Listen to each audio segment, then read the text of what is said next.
It was one of the advanced civilizations in the world, renowned for its calendar and great cities, living thousands of years ago in Central America. In this video, I'll take you on a fascinating journey through the mysterious world of the Maya in Mexico.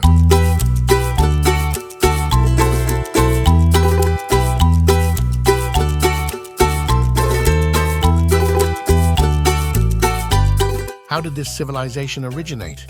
Where and how did the Maya live? And what made them so great and powerful? The origins of the Maya date back to long before our era, around 2000 BC. The Maya civilization persisted for thousands of years until the arrival of the Spaniards in the 16th century. The exact origins of the Maya civilization are still a subject of debate among archaeologists and historians. But several theories suggest how the Maya civilization emerged and further developed. Initially, there was the pre-classic period, approximately from 2000 BC to 250 AD. Before the rise of the classic Maya civilization, there were various pre-Maya cultures inhabiting the region, such as the Olmecs and the Zapotecs. These cultures already exhibited early forms of complex societies and urban centers, and their influence may have contributed to the later development of the Maya civilization. Another significant moment was the transition from a nomadic lifestyle to an agrarian society. The rise of advanced agricultural practices, including the cultivation of maize, beans, and squash, contributed to population growth and the emergence of urban centers. This was followed by the Classic period from around 250 to 900 AD. This is the heyday of the Maya civilization, during which the great cities were built and complex societies emerged. During this phase, the Maya achieved great accomplishments in architecture, astronomy, writing, and art. Major cities such as Tikal, Palenque, and Calakmul flourished during this period. Furthermore, the Maya were active traders and had contact with other Mesoamerican cultures. This trade and cultural exchange contributed to the development of the Maya civilization and helped spread ideas, technologies, and materials. Finally, the post-classic period followed, from around 900 to 1521 AD. This phase began with the collapse of many of the Maya's great cities at the end of the Classic period. Although some cities, like Chichen Itza and Mayapan, remained powerful, the political center of the Maya civilization shifted to other regions. The Mayan primarily inhabited the region we now know as Central America, particularly in southern Mexico, Guatemala, Belize, parts of Honduras, and El Salvador. Within Mexico, one of the key areas where they lived was the Yucatan Peninsula. This area is renowned for its jungles, limestone formations, and unique geographic features, such as cenotes. Therefore, in this video, we will solely focus on Yucatan. The reason why they primarily settled in Yucatan is due to its unique geography. Yucatan provided fertile agricultural lands that were conducive to farming practices. The region had a diversity of crops, including maize, beans, pumpkins, papayas, and cacao, which were essential for their food supply and economy. Through archaeological excavations, studies of soil samples, and analysis of remains, researchers have gained a good understanding of how the Maya civilization practiced agriculture in this area. Archaeologists have discovered terraced agricultural structures that were used to stabilize slopes and create farmland on hilly terrain. These terraces helped conserve moisture and prevent soil erosion, allowing them to cultivate crops more efficiently.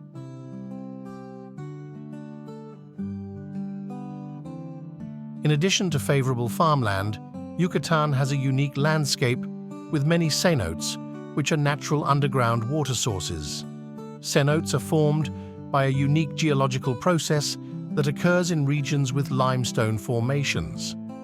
The formation of cenotes is caused by the dissolution of limestone by rainwater, leading to the formation of underground caves, tunnels, and ultimately cenotes themselves.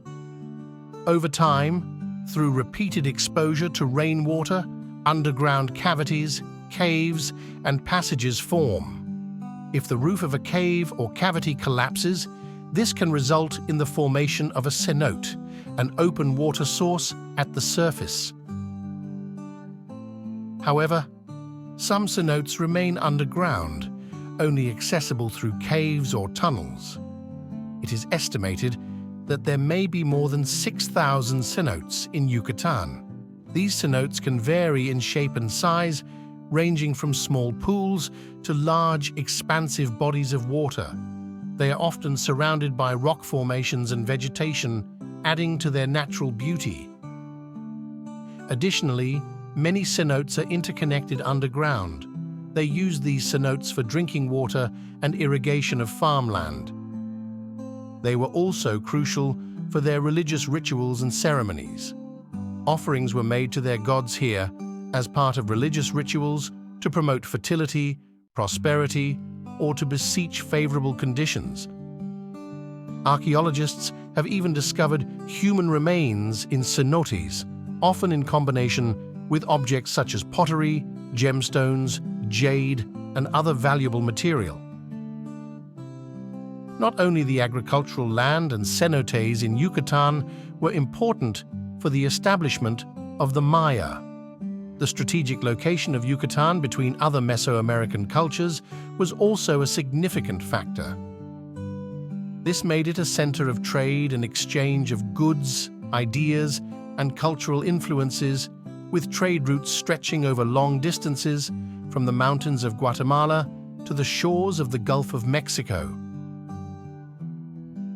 This enabled them to trade goods such as cacao, jade, textiles, and obsidian, increasing their wealth and prosperity. This contributed to the economic prosperity of the region and stimulated the development of cities and communities. Lastly, Yucatan is characterized by dense jungle and limestone plateaus, providing natural protection against invasions and conflicts with other cultures. As we said earlier in this video, religion and culture played a central role in the lives of the Maya civilization and were deeply intertwined with all aspects of their society. They worshipped multiple gods and goddesses, each with specific attributes, responsibilities, and mythological stories. One of them was Kukulkan, one of the principal gods in the Maya mythology. He was associated with wind, wisdom, knowledge, and creation. Kukulkan was often depicted as a serpent or as a human with a headdress. Another important god was Chark, the god of rain, fertility, wind, thunder, and lightning. He was worshipped to bring beneficial rainfall and fertility to the crops. Chark was depicted as a man with a peculiar, sometimes trunk-like nose and a human body with reptilian features. Sometimes he also had tusks. An important goddess was Ixchel, goddess of the moon, fertility, healing. She was worshipped as protector of women and children and was often associated with water and the rainy season. She is also a powerful healer. She can help to connect with your own healing abilities as a spiritual healer. Ixchel was depicted as an old woman with a jug of water and with snakes in her hair. A feared god was Apuch, the god of death and the underworld. He was feared as a malevolent and sinister deity who led souls to the underworld. Apuch was often depicted as a skeleton or as a monster with bulging eyes. These are just a few examples of the many gods and goddesses worshipped by the Maya. Each of these gods had a specific role and meaning within the religious and mythological beliefs of Maya culture. In addition to the gods, their own calendar and astronomy were also significant components of Maya culture. The Maya developed a highly accurate calendar and possessed profound knowledge of astronomy. They used complex calendars to plan religious festivals, agricultural rituals, and political events. Astronomical phenomena such as solar eclipses and equinoxes were also predicted. The calendars are based on various cycles and units of time, forming an elaborate system together. The Maya calendar consists of several cycles, with the three most well-known being the Tzolk'in, the Harb, and the long count calendar. The Tzolk'in is a sacred calendar of 260 days. These 260 days are designated by combining 13 numbers, 1 to 13, and 20 names. Each day is indicated by both a number and a name. With 13 numbers and 20 names, you can create 260 different combinations. After 260 days, the next cycle begins. The days, with their different combinations, also had various personalities and characters. On certain days, offerings were made at different locations. The Harb is a calendar of 365 days, divided into 18 months of 20 days each, plus a short period of 5 extra days. Each month had its own month feast and was dedicated to a different god each time. Only the last 5 days, no feast was celebrated. These days were spent in offering, meditation, and penance. In addition to the Tzolk'in and the Harb, the Maya also had a long count calendar used for measuring long periods of time. The long count calendar consists of various units.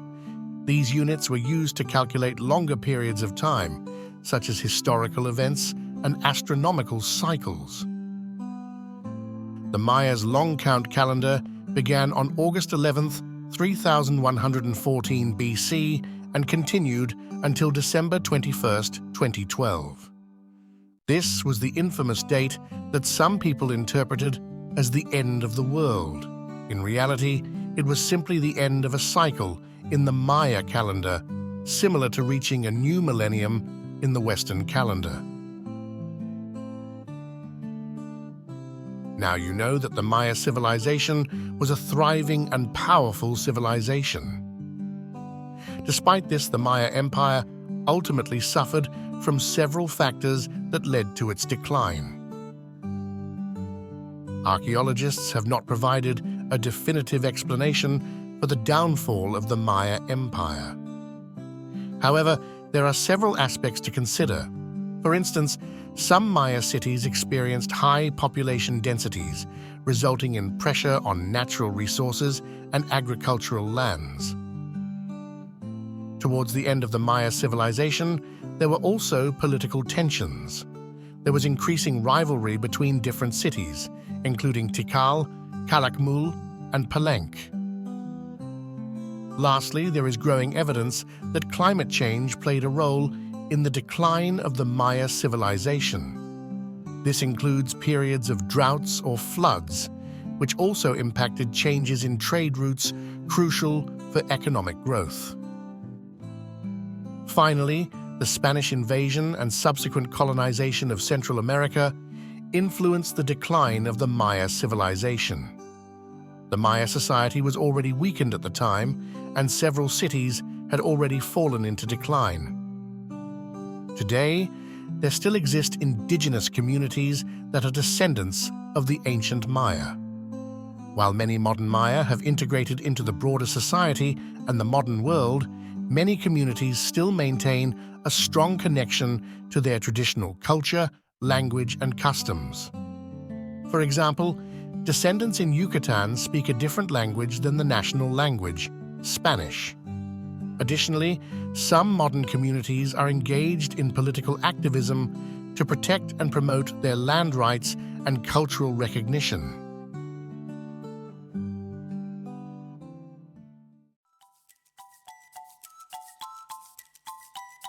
Although the ancient Maya civilization disappeared long ago, their legacy lives on in contemporary Maya communities, which continue to contribute to the rich diversity of Central American culture and society.